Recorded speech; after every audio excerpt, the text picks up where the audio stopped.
Hi and welcome to another weekly GMBN Tech show. Coming up on this week's show, we check out the new suspension telemetry system from Mondraker. We have a look at the Forbidden Dreadnought, a bit of high pivot witchcraft going on there. We also have another quiz, it returns this week, and we look at what appears to be the blueprint or technical drawing for a Shimano wireless shifter. Okay, so straight into the show, and I want to talk about upgrades this week. Seeing as we tell you about all sorts of bike stuff every week, what would you buy tomorrow for your bike? A new bike isn't really included in this. What would you buy for your bike if money was no object? Now, you could go crazy with this. It could be a paint job, it could be new suspension forks, it could be something cool like a coil conversion perhaps for your fork, or it could just be a new saddle. It could be something quite simple. I'd love to know what you're thinking of buying for your bikes and what you would love to buy. If someone gave you that voucher, you could go and spend anywhere, I don't know, like Chain Reaction or whatever your favourite bike shop is. Be really keen to know what you would spend it on. Now, here's some food for thought. So what I would spend my money on right now. Now, if I'm completely honest, I have most things that I'm really interested in. I have a selection of tyres to change for conditions, and I have the capability here at home to sort out suspension and things like that for myself. So there's not a lot of things on the bikes themselves I'd actually like, but there is one thing. SRAM access. Yeah, I'd love a SRAM access rear derailleur and the shifter. Now, not because it's wireless, not because it's electronic, not because it's not insanely, just super expensive, not for any of those reasons. There's actually something about access that really interests me, and that's the fact that it has a capability to learn your shifting habits. Now, we've already seen this in other devices on the market, but the cool thing about this is basically collecting data as you're using it. Now, when it was first released, there was some small print that kind of suggested that it would learn your shifting habits and stuff, and it might build into something else that we've not yet seen from SRAM. Now, what I could imagine is that the app would be able to sort of analyse your gearing use and make, I don't know, like it could optimise your choice of gearing perhaps for your bike. Now, I think I've got a pretty good hand on what I like on my bike and what works for me. I like a 175 crank, I like a 34 tooth chainring, but imagine if I was completely wrong, and imagine if the SRAM access system can actually help you understand these things a bit more. Yeah, I'd guess in combination with a power meter and maybe some other things like a cadence sensor, you can actually really figure out and optimize the gearing for every single rider. Now, I know this isn't something that will interest a lot of people, but it fascinates me because anything that can learn from you, like any suspension telemetry system and that, to help you improve your bike, it's got to be a good thing, right? And that's what I would be interested in as an upgrade, not the physical thing itself. Because let's face it, like I've got SRAM, I've got Shimano on various bikes here, and I have no issues with mechanical. Don't get me wrong, I would still like to try the electronic stuff, but I like the mechanics. But I love where the technology is going. The fact that our bikes can learn about us and help us get more out of the bikes. That's got to be cool, isn't it? Okay, so let's jump into news, and the first thing in news is the Forbidden Dreadnought. Now, this actually launched a few days ago. I've been sat on this, but the bike is so good looking, I really wanted to include it in the show. So previously they had the Druid, which of course was a trail bike, but using the same basic configuration of the frame. So have a look at the frame here. Now, it looks pretty different. You know, it's got a high pivot on there, yeah, it's a carbon frame. And basically, well, it's a high pivot thing that they're really, really trying to push here. This is a slightly bigger travel version of what the Druid was. And the Druid won a lot of fans from those that rode the bike, but this one is the bigger brother, essentially. So you've got 170mm travel up front, 154 on the rear, designed around 29-inch wheels, or you can set it up mullet style with the smaller rear wheel if you use their Ziggy link, which is a specific linkage designed for that bike in order so you basically don't mess up the geometry just by putting a smaller wheel on. So it will ride the same, but just have the characteristics of having that smaller, agile rear wheel, which some of you no doubt will absolutely love. Personally, I'd stick to 29s on there if I was going to run this bike. Okay, so the obvious thing is it's got a rearward axle path with a high pivot. Why does it have a rearward axle path, you might be wondering? Well, look at the action of your forks and look at the head angle. Your fork naturally moves up and backwards, kind of around the object, allowing your fork to absorb the impact that's coming from the front. Not all suspension designs do that, and the reason they don't do that is because they have to combat things like chain forces and other factors. But by putting the pivot up high, yeah, so it enables the rear wheel to move around the bump or away from the bump, enabling you to technically move faster forwards in square hits. The downside to that is you get loads of chain growth. So they're routing that chain over the pivot. We said this a load of times, but in case you don't know this, then it makes it pedal like a more efficient lower pivot, but it has the bump capabilities of a higher pivot. So interesting stuff from them, and they've seemingly mastered this. I know a lot of people have ridden these and they say they feel absolutely fantastic out on the trail. They really stick to the ground. Now the frame's been designed around using both coil shocks and large volume air shocks. There's a lot of tuning capabilities you could do between those. And the bike, interestingly, is also certified for use with a twin crown fork, i.e. a downhill fork. So perhaps they're suggesting that this would be ideal for a season air or someone just wanting to hang out at bike parks and just shred. I know the back end on this, even though it's got 154mm travel, with that rearward axle path will feel like it can eat up a lot more than it actually has. Now a few more shots popping up on screen, so a few more details about the bike. So it's boost, it's got a threaded BB shell, so I guess you could say it kind of future-proofs it. Press fit is great, but it has to be installed like precisely.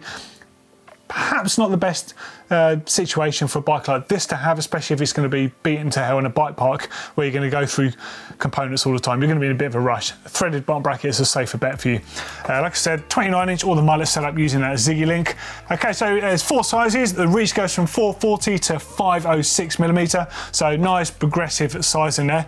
They're very quick to point out they haven't just grown the front end on the bikes. They're trying to make things a bit more proportional. So they've got progressive geometry on here. So it's got 63.5-degree head angle. That's pretty slack. The seat angle increases on sizes, but interestingly, the effective is 76 degrees on all sizes. But it doesn't kind of matter if everything else is balanced around it. So you've got chainstay increases as well. So 422mm on the smaller size and 464 on the biggest. That's great. That's a good amount of change as well, like a surprising amount. So that bike is going to feel really neutral and well balanced, which means even though it's a long bike, you're going to be able to thread it through stuff nicely as well. So something that a long front end and a short back end doesn't give is a lot of maneuverability in the tight stuff. It can make you feel a bit front heavy, harder to weight that front end as well. So having a balanced bike front and rear is going to handle really well. So yeah, like I said, twin crown certified, designed with air and coil in mind. 3 colours, so here's the black one, this is Stealth Black. Then there's Deep Space 9, this one's pretty rowdy, and Nerds. Not sure about the Nerds one, I'd go for the Deep Space 9, I think that's probably what I'd have. But yeah, well, which colour would you pick out of 3? Now, shock options, this is interesting. So it's going to come with 3 options of shock, but at launch, which is now, 2 options. So the Push 11.6, which is this one, and the EXT Storia. Out of those 2, I mean, both phenomenal shocks. I've not ridden the EXT, so I would have to try that one myself. But later it's going to come with the Fox Float X2. Now, they haven't said why, but I'd imagine it might be because of lead times, because of production with what's been going on. Because of the world, basically. Pricing options. Okay, so you've got frame options and there's 2 builds here. So the frame is available from $3,499 US. That in Canadian is 4,449. These should be on screen as well for you here. UK is 3,299 and euros 3,749. And then builds, the SLX version, which is the base model basically, so you only really need to know about this. The other one's more expensive. From $5,349 US, 6,799 Canadian dollars, 4,899 pounds sterling, and 5,649 in euros. Not bad prices actually for what really is a kind of superbike frame. So you know, it's definitely up there with some of the better frames. Really nice looking piece of kit. What are you saying about the high pivot things though? Now, I've not spent a lot of time on them. I've ridden high pivot downhill bikes. I've really not spent any time on a high pivot trail bike. I'd love to know just what anyone feels about them, and if anyone can add anything about the friction that's said to exist in the system. It can't surely be that much, but it is another wheel for the chain to pass around, so it will certainly add a small amount there. If it's anything like the Druid, one other interesting thing to point out, that I think Sandy told me this in a trailhead, it only uses 3 extra chain links from a full length chain. Quite a lot of people think that by having a high pivot and an idler wheel going over that system, you're using like 2 effective chains, which of course adds up to a lot of weight, but 3 links, it's not much, is it? Okay, so next up in news is the Mondraker MIND suspension telemetry system. Definitely didn't see this one coming. So it's a suspension telemetry system from Mondraker, at this point exclusively for use on their bikes. I say this point because they've not announced any intention of making it elsewhere, but I just wanted to say about the system because it's very cool. Now, to start with, it's only going to be available on the 21 Foxy Carbon and Crafty Carbon bikes.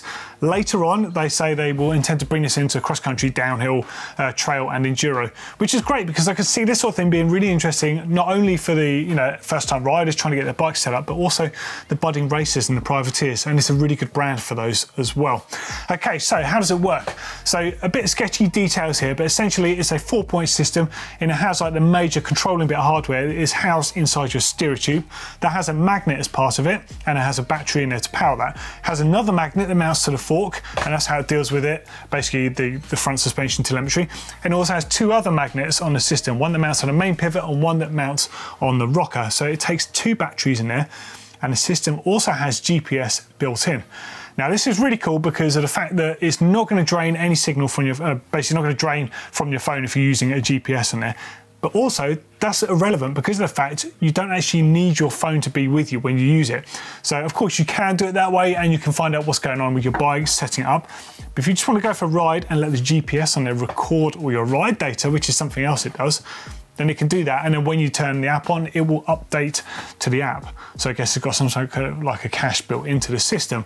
That's really, really quite cool. Now I've got no extra details on how that works, but the fact that you're not reliant on having the app running on your phone in your pocket or whatever, that's a really cool thing. So if you're doing downhill laps or whatever, and you just want to measure your average speed and see where you've bottomed out so you can make adjustments on your suspension, you can do that. That's really quite cool.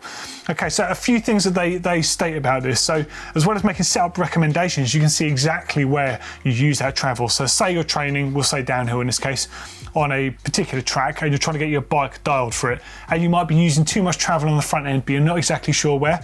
You can figure out exactly where that's happening, and you can make minute adjustments to your suspension to fine tune it for that course. That's a really cool feature to have as part of a bike. They say, want to compare lines on a downhill? Mind gives you all the info you need to decide whether you want to take the left line or the right.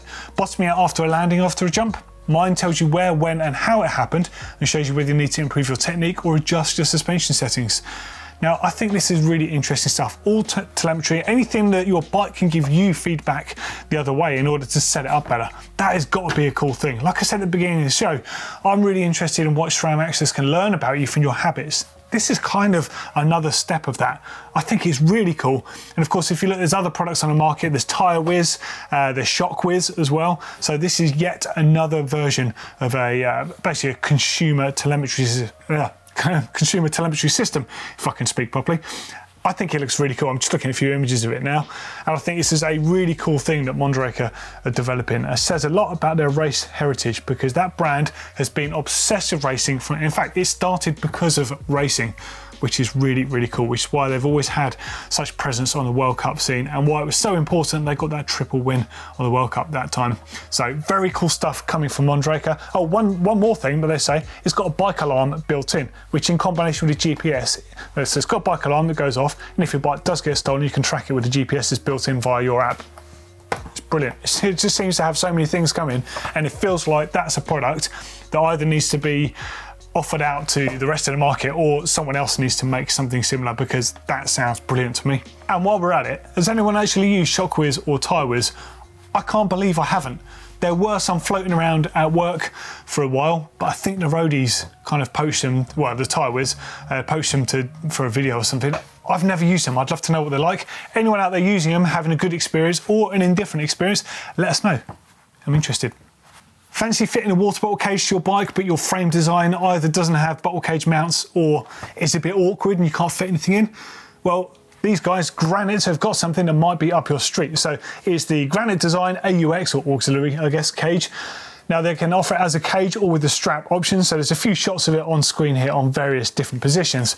Right, so it's got a side entrance into the cage, which is great, as we know, because some frames have an obscure mounting position. You know, everything's limited in the front triangle as you're trying to improve suspension performance on bikes, and of course standover clearance. So it's carbon fiber as well, so it's nice and resilient and strong, and of course super light, weighs 23 grams. You're not even going to notice that. Stealth matte finish, and it includes in the strap option 2 sets of straps to fit tubing diameter from 27.2 up to 70 millimeters. That's a lot of places you can be able to fit that in there. Silicone rubber pad cushion between the cage, silicone coated hook and loop straps for a tight fit that's not going to rattle or come loose. It's a great solution if that's a problem that you might have. I've only got US dollar prices at the moment. It is 21 bucks or 27 bucks if you want, sorry, 28 bucks if you want it with the full strap kit, which I guess that's the only option, the 28 buck US dollars. It's a nice, cool solution if you have that problem. I know plenty of people that are struggling to fit bottle cages and you end up not going with the bottle or using a hip pack. Sometimes it is nice to carry one with you. Well, there you go. There's a product for you. Okay, next cool little product. This one's from Rapid Racer Products. So they make these mudguards, of which I've got one that people ask about quite often. This is the Pro Guard, so it's got a mount that goes directly onto the back of your fork arch. Now, I tested a prototype, one of these, God knows how long ago, and the cool thing about this was it bolts straight into the back of forks into the archway. Since then, they've developed loads of other mounting systems, including the ones you can see on screen for the new RockShox Zeb. There's also a mount they asked me to say for the Fox 40 from 2020 backwards, so for 26-inch wheels or any other models out there. Looks like you can better fit these mudguards. Direct fit, looks clean and tidy. And they also say they're re-engineering the mount bolts, which have got quite small heads on them. They can be put in a 4mm head, so much easier to grip them because, I mean, you don't want to put a lot of torque through them, but it's going to make putting them on and off a lot easier. They look really cool. And they did also say they're not going to be due until spring. Okay, so take your time, don't inundate them for orders just yet, but super neat if that's your cup of tea. Okay, next up in news are tools. Okay, so Lezyne, or is it Lezyne? I'm never quite sure. I've come out with a new range of tools. There is seemingly one for everyone, ranging from a handful of tools through to like literally having an entire toolbox in your riding bag.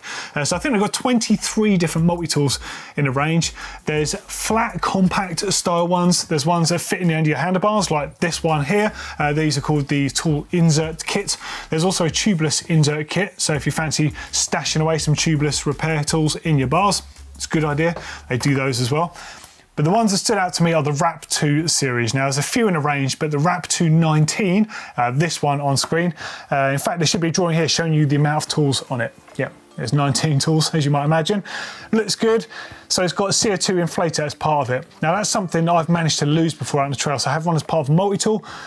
That really suits me, so that looks like a good thing to have. It's also got storage for chain quick links. So I actually carry quick link pliers in my bag with me.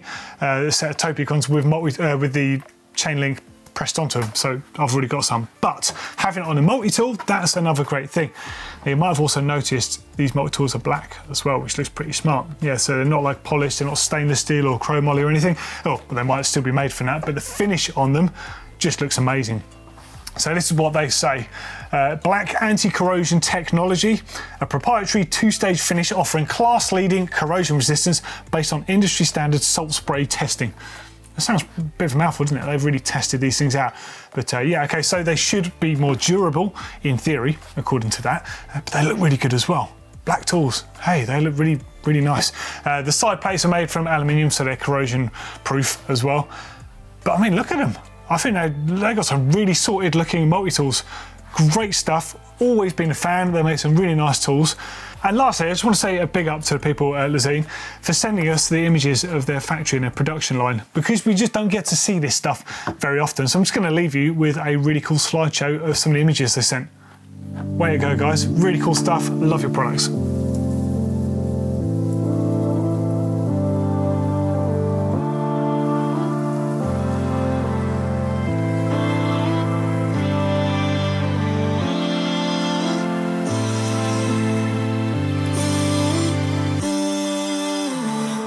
Okay, now just a couple of things I've spotted on Instagram over the last week. Now the first one is this. This is the Colofogo Suspension Kids Mountain Bike Trailer. Yeah, another mouthful, but it just looks cool. Of course, I'm looking at these things at the moment. But the video that actually I spotted randomly is this one. It looks like the owner of one. And I did check, there doesn't appear to be a kid in this. This is the rock garden for Nova Mesto, the World Cup cross country course. That's a pretty gnarly rock garden. And if you can get down it with your kid in the back, that's pretty good. I can kind of feel a bit of dodgy daycare coming on at some point. I reckon Dustin will fit in there a treat. But they look ace. And if you've got a kid and you're looking for a trailer, check them out. They look awesome. There's an Instagram handle at the bottom of the page. I think you can get them in the UK by, I think the distributor's Cyclerize, I'm going to say it is. Might be wrong on that. Pretty sure it is. So well, have a look on their Instagram page. Anyway, and the next one, and the last thing in news, which you might have heard from the beginning of the show, do you remember wheel-based? I referenced them last week on the show. their Instagram page and their web page is super interesting. They dive into like patents and stuff that different manufacturers have had. Now look at this one they posted. Yeah, it looks like a wireless Shimano electronic shifter of some kind. Now this could be something that never sees production, or it could be something for a brand new wireless group set that we've not seen and not heard about yet. Yeah, that is super interesting stuff. Again, if you want to read this stuff, there's going to be a link to this post in the description underneath, and we're going to throw another link to their website underneath as well, because it's cool what they're doing. I think it's good stuff. It's nice to have a little rummage around and look at a different angle of attack of mountain bike tech. I think it's cool. Anyone seen any cool stuff out there on Instagram, hit us up, or let us know on our own Instagram page. Always nice to hear from you. Okay, over to comments from last week's show. Now the topic, I think I sort of kicked things off in the wrong way. I don't want people to think that I was attacking someone for being on the wrong bike. I just thought that that person might have had more fun on a short travel bike. But hey, if that person or any of you are happier on any bike, it doesn't matter. As long as you're happy riding your bike, that's what I was trying to get to. But I'll go through some of the comments regardless. So from Finrod, overbiked always. Short travel and hardtails are a waste of money. Like I said, each to their own. Next one from Noah MULVEY. All overbiked always. I'd rather have the travel to handle anything that does pop up on the trails. Being as fast as possible is always fun, but going 95% as fast and being able to handle everything on the trail gets me without slowing down to a crawl is always going to be better. Cool. I completely see always. I mean, I've got some ridiculous travel bikes I do ride on as well, so I do get this. Adventures in Cameronology. My bike's going to be the only bike I have for years. I want it to handle everything I throw at it, even if it's a cost of suffering a bit more in the uphills. Yeah, completely valid. I get that. And I guess you don't want it to fall apart on the downhills as well. So slightly bigger travel. Arguably, you get something that's a bit more robust. Weight penalty, of course, and a climbing penalty. Negotiable, negligible. Next up is from Nick Eddy. He thinks the other way. I've got a 130mm travel FS caliber boss nut for my local Devon trails. I think the travel's a perfect blend of out of control and capability. Well, that sounds like a good attitude. I like that. Next one's from Adam NEWLANDER. I like being on a bit of a shorter bike so I can have a bit more fun overall climb and descent, and so I can challenge myself a bit more on the downhill. Cool. This one's good though, from Stuart Jordan. Does it matter if you're having fun? Absolutely not. That's kind of where I was getting to. I just kind of didn't take it there. So sorry, that's not what my intentions were. I love all bikes. You should know me by now. However much I take the piss out of them, including gravel bikes, I love bikes, full stop. And the last comment this week, this is a bit of an interesting one. It's from Peter Hinkler. It says, Doddy, can you please figure out some way to say fogging up more often in your videos? I'm not sure it sounds the same to you Brits, but it's hilarious out here. Keep up the good work. Fogging up, fogging up, fogging up, fogging up, fogging up. I'm not really sure what you mean, but hey, I'll say fogging up one more time. Fogging up. Fogging up. Fogging. Fogging. Fogging's sake. Okay, return of the quiz. 3 questions heading your way right now. You're going to give me the answers, or at least try to give me the answers. Okay, so first question coming on screen. What brand makes tyre whiz? Okay, next question. The DW Link is Dave Weagle's most famous suspension design, but name 4 other suspension-related designs or creations from Mr. Dave Weagle. This is a good one, eh? Okay, last question. 510 makes some of the best flat pedal shoes, but who was it that kick-started this happening?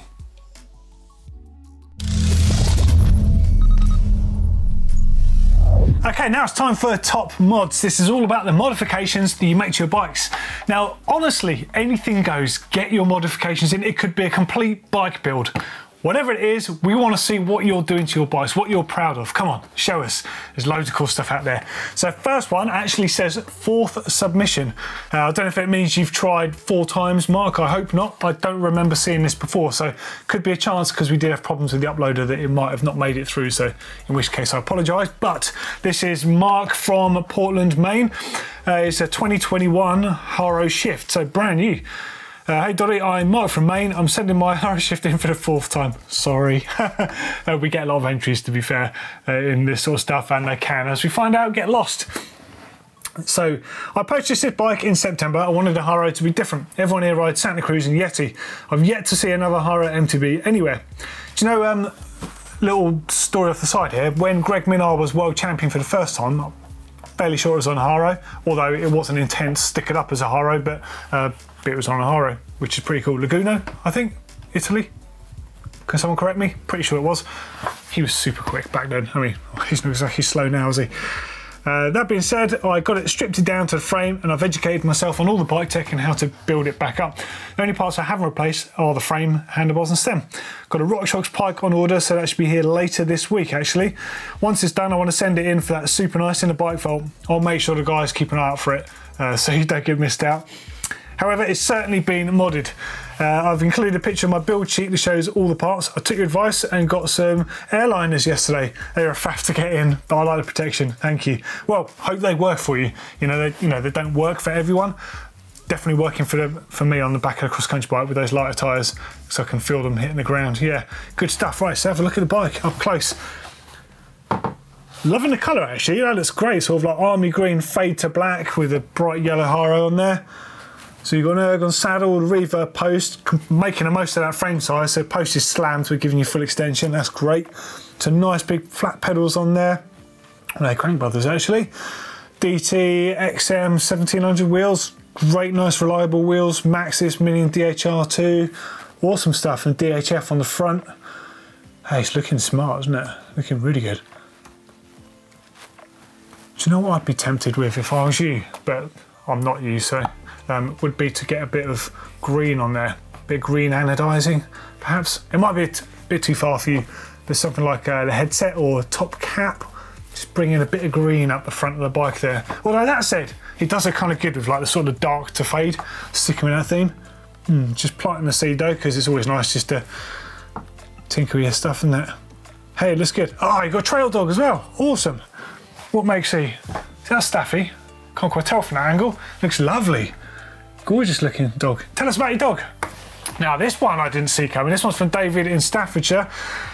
I love purple, but I think David loves purple more than anyone loves purple. This is insane. So this is a Trek Roscoe 7 in front of his bike cave full of other bikes in there. But look at this bad boy. Right, so I had no plans on upgrading it until I upgraded the brakes for some Hope E4s with 203 and 180mm rotors, and it snowballed from there. Well, that's how it starts, isn't it? So you got the brakes and you obviously thought, oh, I'll get them a nice colour, and then they looked a bit lonely on their own. So you had to get the pedals to match, and then the jockey wheels to match that, the seat clamp, the saddle, the graphics on the wheels, the stem spacers, the grips. I love it, absolutely love it. I love it when people go completely over the top, especially when it looks as neat and tidy as that. Hey, that looks awesome, David. Nice work. Yeah, truly, looks great. Although I've got to say, it looks so good that the yellow on your wheels, on the tyres, jumps out a bit too much. I'd be tempted to either bring some yellow in somewhere else on the bike, or maybe black them out with a marker pen. Don't know. Is anyone out there black out their tyre logos? A lot of pro racers do it. If their tyre sponsor, for example, doesn't make a particular tyre they need, like a mud tyre, they'll run another tyre and colour it out. So yeah, I just think the yellow is a bit offensive in that. Wouldn't be so bad if they were the Maxxis with white logos on, but the white ones are the OEM ones, the yellow ones are the ones you buy. Hey, great tyre choice though, and awesome looking bike. Looks rad. Thank you for some great pictures as well, like really good detail on them. And quick release skills as well, just to add into there. Tell you what, Hope brakes do look amazing. I think Hope brakes are the best looking brakes of all time. Whether they're the best working or not is irrelevant. They just look fantastic, don't they? Those rotors are absolutely stunning. Two-piece rotors there, really nice. Who did you get the graphics done for the forks? By the way, just interesting because apparently Slick Graphics weren't allowed to do Fox from now on because Fox are now making their own ones and they've basically stopped them doing it. I'm just wondering if that's going to start happening with RockShox and other brands as well. It feels a bit of a shame. It's nice for the custom companies to be able to offer that. You know, you don't always want to go to the manufacturer of the product to get that part. You want to kind of do it yourself, your own choice. Either way, I hope people can figure that stuff out. Customising stuff is important. Hey, looks great. Awesome stuff. Is that a top cap on the fork as well you've got? Just noticed that. Let's have a look. It looks like it is. You've got it custom anodized. What is that? Let us know in the comments of this video if you're watching it. David, I can't see it here, but you've obviously got a custom anodized fork top cap. I need to know what that is. I like purple too. Awesome stuff. Thanks for the top mods. See you next week, hopefully with a load from you awesome people that are watching this show right now. Okay, now it's time for Bike Cave. We've only actually got time for one, so this one is from Ivan. It says, my lockdown man cave inspired by Blake. Good work. And everyone's getting crazy doing this stuff, so this is really good to see. So you've got your work stand with some tyres on it, you've built a wardrobe and all the decking, all your shelving around the side there for your plastic storage containers. You've got a heater in there and your nice big workbench down the back there. Yeah, that is awesome. You've done a great job on that. Super nice and neat and tidy. All your tools on display, just like it should be. Hey, that's awesome. That's a hell of a bike cave there. Nice work, Ivan. Oh, that was awesome, wasn't it? Right, so quiz answer time. Okay, how did you get on? So you got them? So the first question was, what brand makes tyre whiz? Did you get it? I'm sure some of you would have said SRAM. Nearly there. It's Quark, which is one of, it's under the SRAM umbrella. And they also make Shockwiz as well, as referenced at the beginning of the show. Kind of cool bits of kit actually. So the Shockwiz will help you set up your shock or your fork, get it set up to basically the right sag setting. You can also find out if it's bogging down a bit, if you're putting a bit too much compression and stuff on there. So interesting stuff there. Now the tyre whiz, I'm super interested in, because I'm always playing with tyre pressure. Sometimes I end up with it too soft, sometimes it's too hard, but you end up putting up with it because you'd rather have a bit less rolling resistance. So definitely something I've got to play with. Okay, question number 2.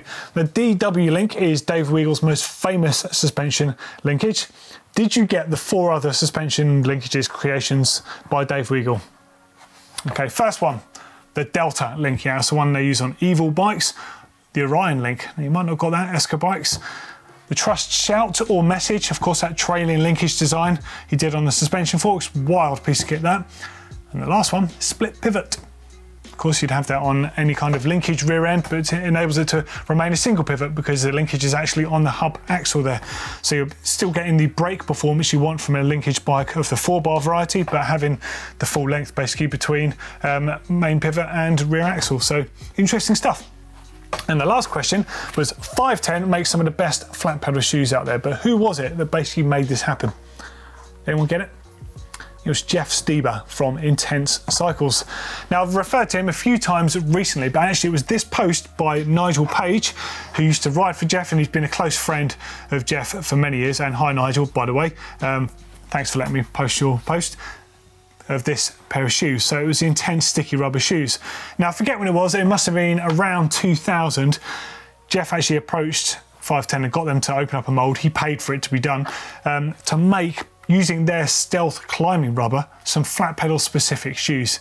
That's proper commitment, and that is vision as well, because at the time mountain biking needed something extra. There wasn't really anything there to basically to sort of cater for the flat pedal crew, because you know, people using Vans and other shoes that were grippy but not very appropriate for riding in. So he went at it full bore and came up with that shoe. And anyone that tried them back then, they would not take them off their feet. And they became famously smelly because they were so rare, because he could only afford to get a very short batch done. But he got them onto the feet of Chris Kovarik. He won Fort William by 14 seconds when he was relatively unknown. When Kovarik came down the mountain, it was absolutely lashing down with rain, and he was actually wearing a skin suit as well. And when he came down, being the last man, I don't think anyone thought he was going to win because the conditions were so bad. So he looked back to the hot seat for the next rider, and then he just appeared through the finishing line, 14 seconds clear on flat pedals on a pair of those 510s. And Nathan Rennie was using them as well, and then later Sam Hill. And then shortly after that, 510 started their own brand of riding shoes using that stealth rubber. And well, the rest to say is history. Well, there we go. That's the end of this week's tech show. Hopefully you enjoyed this show, and we'll see you on next week's one. See you later.